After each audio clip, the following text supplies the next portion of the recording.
Hello, everyone. Thank you for joining us for another installment of the Long Beach Post live chats. My name is Brandon Richardson. I'm a reporter with the Long Beach Business Journal and Long Beach Post. Today, I'm joined with Port of Long Beach Executive Director Mario Cordero and Capital Program Executive Dwayne Carnegie, and we'll be talking about the upcoming opening of the new bridge. Gentlemen, thank you for joining me today. Thank you, Brandon. Thank you. So I would like to just start at the beginning. The planning process for this new Long Beach landmark started a long time ago. Can you walk me through that? Sure, if I may, and thank you again for the invitation, Brandon, and reaching out to the Port of Long Beach. It's always a pleasure to be here, and especially talking about this iconic bridge. So the beginning of the discussion really goes back to the early 2000s when the Port of Long Beach was looking at being big ship ready. And they had the vision that the international vessels were going to really grow in terms of size, which actually did happen, obviously. So we want to get prepared as a port to be what we call big ship ready. In that discussion was the raising of the bridge because of the fact that that bridge that was built in 1968 is a little bit outdated in terms not only for the vessels that we have now in the global community, but also the vehicle traffic that we have. So I think we begin by identifying the fact that this port complex is the nation's largest port complex. So suffice to say that it began as a project of national significance. And that was very important in terms of being able to procure funding from the federal government and the state for that matter. And thus it began as a vision to make sure that we uplifted the infrastructure as part of our $4 billion commitment to do so. I'm going back 10 years to get where we're at now. And here, this is a big component of that work plan that we did. Okay, so about a decade of serious planning to get to where we are today with virtual grand opening coming in just 2 days. Correct. Righty. And the bridge set to open to traffic on Monday next week.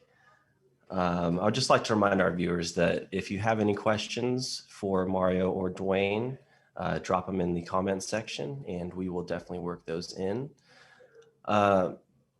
So the construction started, what, about how long ago did that start? Yeah, construction started in 2013. Okay. There was a lot of clearing of the right-of-way that was required, including demolition of some of the existing bridge segments to allow room for construction, relocation of utilities, and re-abandonment of old oil field infrastructure. That work began back in about 2013. Okay. Now, the initial cost estimates were around $1 billion, correct? That's correct. And about $1 billion. And as I tell a lot of folks, working in and around the port, it's a little like remodeling your house, your kitchen and your bathrooms, and living in the house at the same time. And so one of the things that affected the cost early on was the old oil infrastructure from the Wilmington oil field and re-abandoning that to modern current standards and ensuring that it didn't interfere with the construction of the new project. mm-hmm. In addition, there were other design changes that were requested by Caltrans, the ultimate owner of the facility, that were incorporated that increased the cost. But back in 2015, we reestablished the budget at $1.467 billion, and that budget is held. Okay. So you said there were some design changes. I know there was a heavy emphasis with this bridge on safety, and that emphasis really shined through when we had the recent earthquake. Can you tell me a little bit about the safety infrastructure that is in place on the bridge for incidents like earthquakes? Sure. The bridge is designed to the most current seismic design standards here in California. As everyone who lives here knows, earthquakes are a common event. And the bridge has been designed for two different levels of earthquake events. One is what we call an operating level earthquake event, and that's about the maximum earthquake that seismologists and geologists would expect within the life of the bridge. But it's also designed for a safety earthquake event, and that is basically the largest foreseeable maximum credible earthquake event that could occur within 1,000 years. And what we do, we convert, seismologists and geologists work together to convert what we normally think of Richter scale earthquakes, energy release. A Richter scale is a measure of the actual energy released by an earthquake. And we translate that into ground accelerations at the specific site. So the bridge is designed for site-specific seismic events. And for the operating level earthquake, the standard is that we will have no significant damage, that we can, as soon as it happens and we can get it inspected, we can put it right back in service. And for the safety event, it's to make sure that the bridge remains standing and doesn't collapse and we don't have loss of life.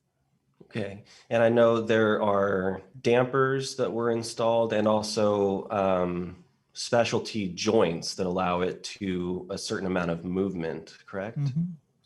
There are a number of protection features built into the bridge. One is there are 34 large seismic dampers, which are basically look like giant shock absorbers like you'd see on a pickup truck. They're about 30 feet long and about 3 feet in diameter. And those absorb energy in an earthquake, similar to same function that they do in a car or truck. Mm-hmm. And there are also seismic sensors, accelerometers that are built into the structure. There's about 74 of those that are connected in real time to the California Geologic Survey. And those will give engineers very precise information on the actual accelerations that were experienced by the structure. And it will allow engineers to focus their inspection efforts and have a really good handle on how much energy was absorbed by the bridge.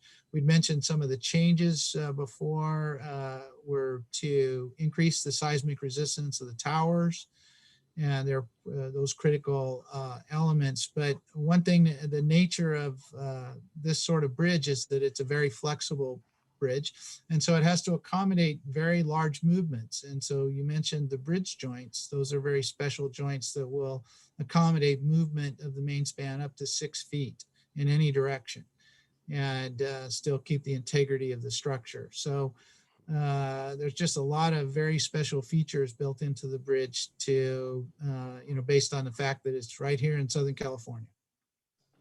All right. We have our first question. Who is the bridge for? Who can use it? And who does it improve life for? Mario, do you want to? Let me see if I can answer that question. I think, again, we've termed this bridge as the bridge to everywhere. And because of the fact the cargo movement across this bridge, there's not a container, or rather, there's not a congressional district in the mainland of the United States that does not receive a container that goes over this bridge. So for that matter, we termed it the bridge to everywhere. And because again, statistically and based on the data, we have, as you know, back in 2018, we had cargo movement as much as 200 billion in value to Port of Long Beach. So obviously, this complex, the nation's largest complex in the United States, is important not only to the regional economy, but the national economy. And it's also a bridge for everyone, to your question, Brandon. That is, this bridge, as it was designed, as Wayne referenced, is not only the state-of-the-art technology, but also community-friendly. And I say that because it does include a pedestrian and bike path component. So again, I look forward to many of the joggers and bike riders and people who want to see a 200-foot view of the harbor complex. You know, this bridge welcomes you. And I think last, I'll say in terms of the aesthetics, you know, Dwayne was very instrumental in moving towards the Mayor Garcia's vision to have state-of-the-art lighting, this LED lighting that will light up the bridge. And again, due to COVID right now, you know, we're very careful in terms of how public we make the attraction right now, other than, of course, for the vehicles that it was designed for. But I could tell you, Long Beach in July of 2021, that bridge is going to be red, white, and blue in terms of the lighting. But anyway, you want to add something to that, Dwayne? No, I think it will be part of the interstate highway system when it's complete, and so it's certainly open to everyone. And you know, it's got a lot of safety features for those folks who drive the existing bridge. They know it's narrow. There's no safety shoulders on it. It's difficult for first responders to get to if there's an incident on the bridge. And the modern bridge has full safety shoulders on both sides and full length widths. We don't drop a lane at the top, and it's just going to be a much better experience for both commuters going between Long Beach and San Pedro and Terminal Island, as well as the goods movement industry that visits the port complex each and every day. Now, back to one point, one number that did not get mentioned, Mario, is that I believe it's about 15% of all U.S. imports travel across the bridge currently, the current bridge. Correct. And that will continue with the new bridge. And then to Dwayne's point, it's 3 lanes both ways, which is an upgrade from the current bridge. So there should be less traffic jams, right? Which also includes, or in addition to the 3 lanes, we have an emergency lane. So unlike in the old bridge, if there's a fender bender or an incident or someone runs out of gas, you know, anything could happen. Now we have a lane where people could move over. That was not the case with the old bridge. So we have substantially mitigated potential bottlenecks that might happen because of the commuting type of events that happen. So we've gone a long ways now in making sure that we have a more fluid corridor that is not only with regard to what Metro is doing on the 710, but the connectivity of this bridge to the 710 corridor. One other feature that the public may notice is that the approach grades to the main span are flatter. They're longer and flatter than the approaches to the existing bridge. And while the existing bridge has 6% grades, the new bridge has 5% grades. While that doesn't seem like a lot, it's a lot to truckers. And so it should be a lot safer as truck speeds and car speeds are much closer on the new bridge. Okay. It's also cleaner air. Trucks are operating in a better place. So you guys brought up the Mark Bixby pedestrian path, and how that'll be a big draw for the general public, particularly Long Beach residents. But it may be quite some time until that is open to the public. Can you talk a little bit about what's going on there and why it's going to be opening at least months later than the bridge itself for vehicles? Sure. Just because we have the bridge open doesn't mean that we're all done with all of the work. There's quite a bit of work remaining on the project to redo some of the roadways within there that were used for detours. to remove the detours and to do the final touch-up work on the bridge itself. And so for a number of months, it will continue to be used for access for crews working on the main span underneath, so that we're not taking lanes of traffic. In addition, we have upcoming construction projects that we have to consider. One is the project that was recently bid out to build a new connector structure to Ocean Boulevard to the new bridge to the Bixby Bikeway. And we expect to award that contract around the first of the year. And that'll provide a very good access for both bicycles and pedestrians, very safe access to the bikeway. And then we also, of course, have to demolish the old bridge, and we expect to advertise that in the coming months. And the two bridges are, the port is very cramped, and those two bridges are very close together. So we want to make sure that it's safe for everyone to continue to use the bikeway while we demolish the existing bridge. Okay. And Brandon, maybe if I may add to that, the original design did not include a bike path. So I think we need to look back and remember Mark Bixby, who was a great advocate for the biking community. And because of Mark, this happened. It is a bike path, which ultimately, in his honor, remembrance, we're going to name it for the state, the Mark Bixby Bike Path. So I think it's a great statement in terms of what that means to the community. As a matter of fact, in the building of this bridge, when in my prior position in Washington, I was able to go to South Carolina at the Port of Charleston, and I saw the Ravenel Bridge. That's very much mirrors what this one looks like. And that had a very active bike and pedestrian path. So it's going to be not only iconic for commerce, but iconic to Long Beach and the community. Okay. So the bike and pedestrian path has a name. We have named that, but the bridge itself does not have a name. Can you guys explain how that naming process works and why it works that way? Well, as Dwayne mentioned earlier, I believe this is a process that, again, is within the state. The state of California will take ownership of this bridge. And in that process, the naming process of state bridges and highways, of course, we defer to that process within the state. So I think, again, I'm sure our mayor will be very involved in that process. So on that matter, again, just like the construction of any new bridge, there's a process for naming that bridge, and we look forward that the same similar process will apply in this case. Any idea on when the state legislature will take that up and give us a name?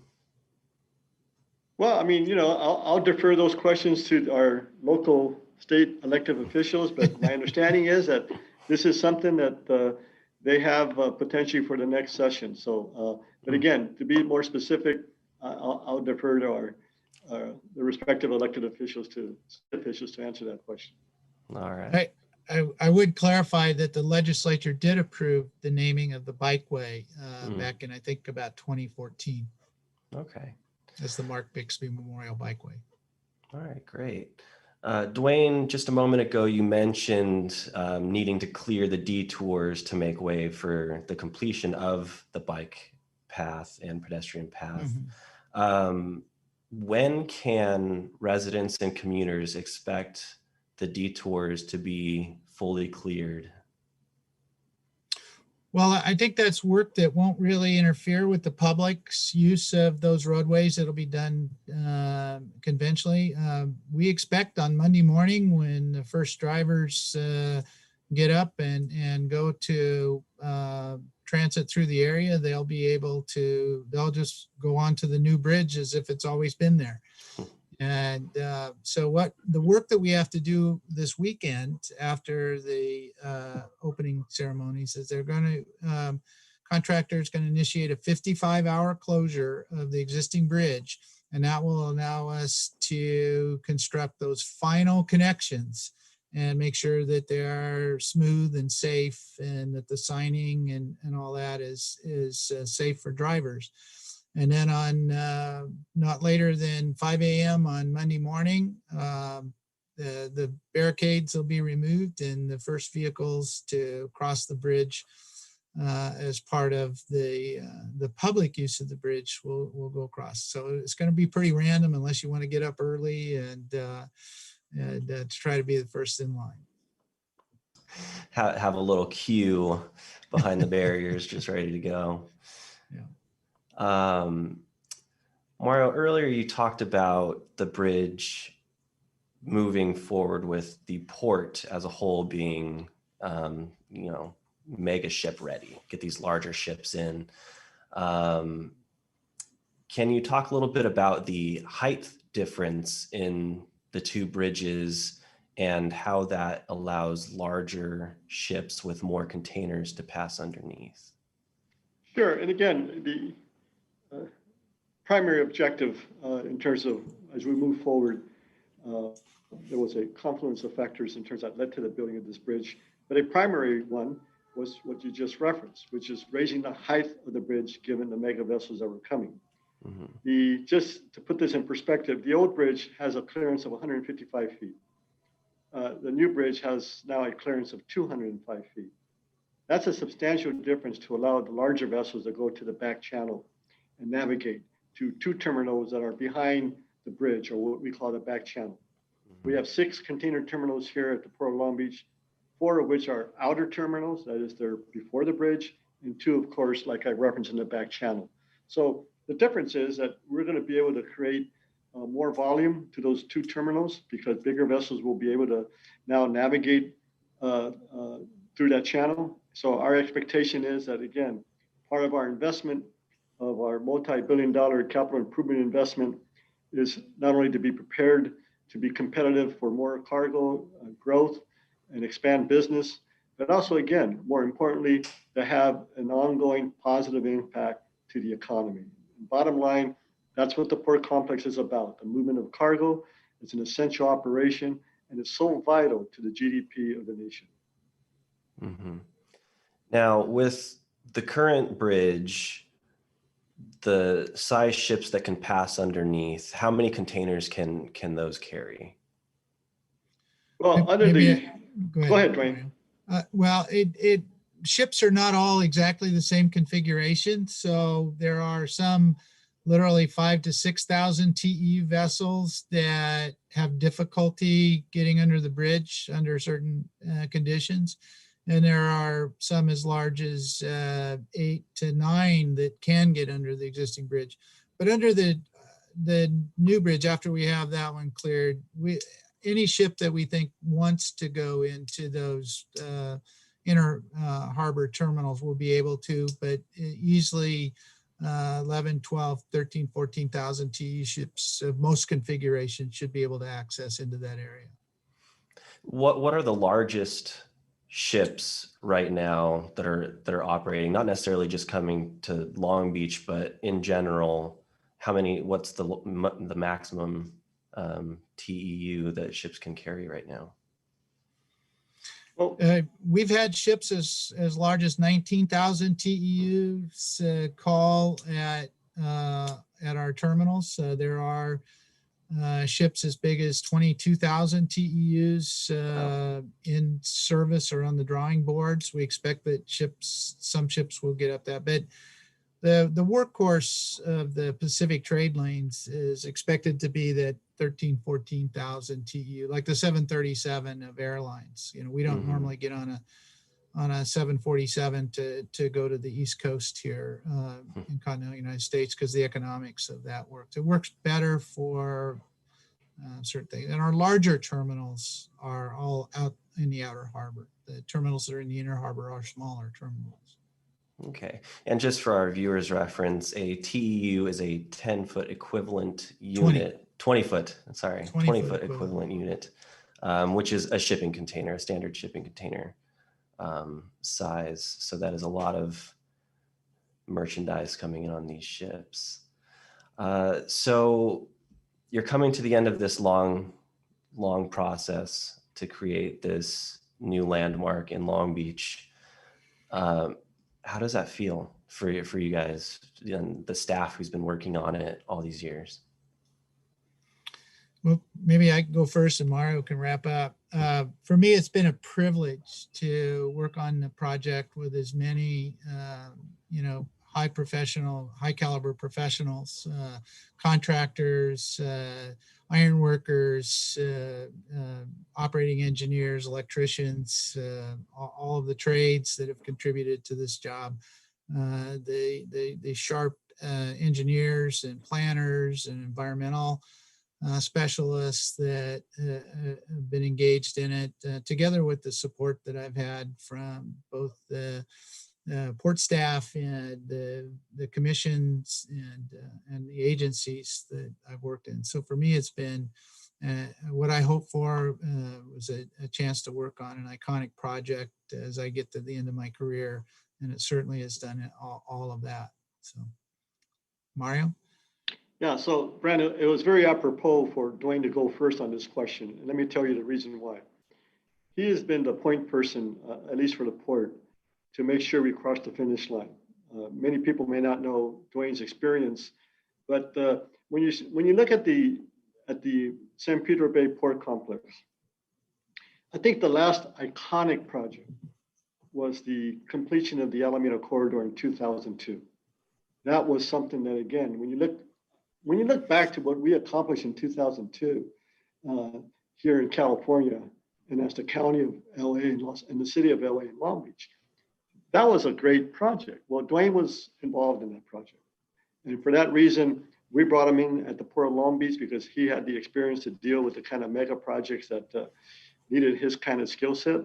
And now we have what we like to say in Long Beach, the second iconic project that is since the 2002 Alameda Corridor project. And this is this iconic bridge here that we're speaking about. So I think with that, how does it feel? It feels great. And let me tell you one reason why it feels great, and we're very comforted by the fact that not only we're making a difference for the city of Long Beach in terms of what that means in terms of the picturesque aspect for this city, but what it means to the national economy and the regional economy. And of course, for California, the iconic bridge in the 20th century was, you could say, the Golden Gate Bridge. I think for the 21st century, we like to say this is it. You know, the bridge that, you know, we reference as the bridge to everywhere. But I think the other aspect to this is, I'll end by saying, what really feels good about this is because in 2008 and 2009, during the global recession, the Port of Long Beach was no different than any other private or public sector entity. You know, we had repercussions from that recession. We had volume loss, we had revenue loss, and at the time, I recall that the commission back then, you know, we thought about, should we put a pause on this project? And of course, the answer was no. The Port of Long Beach had the fortitude to move forward in a iconic project at a good time. Because if you recall, very similar to this period, we did our part to create capital improvement projects that kept our employment numbers high and benefited the regional economy. And we could have very easily stepped back, but we didn't. And we moved and we pushed the envelope to move forward with this project. I say that because ironically, the bridge is now completed in another crisis. And unfortunately, the health crisis, that pandemic that we're in, how it's impacted the economy. So for that reason, we like to say at the Port of Long Beach that, you know, whatever crisis that we're in crisis, we build. And we build just not for the benefit of the port, but for the benefit of the more important to the region, for this is the largest container port for the United States. And very, again, as I said previously, a big factor in terms of the national GDP. Great. Well, with that, I think we can wrap it up. Thank you both, Mario and Dwayne, for coming on with us, and thank you everyone who signed in to watch our live chat today. Thank you. Thank you.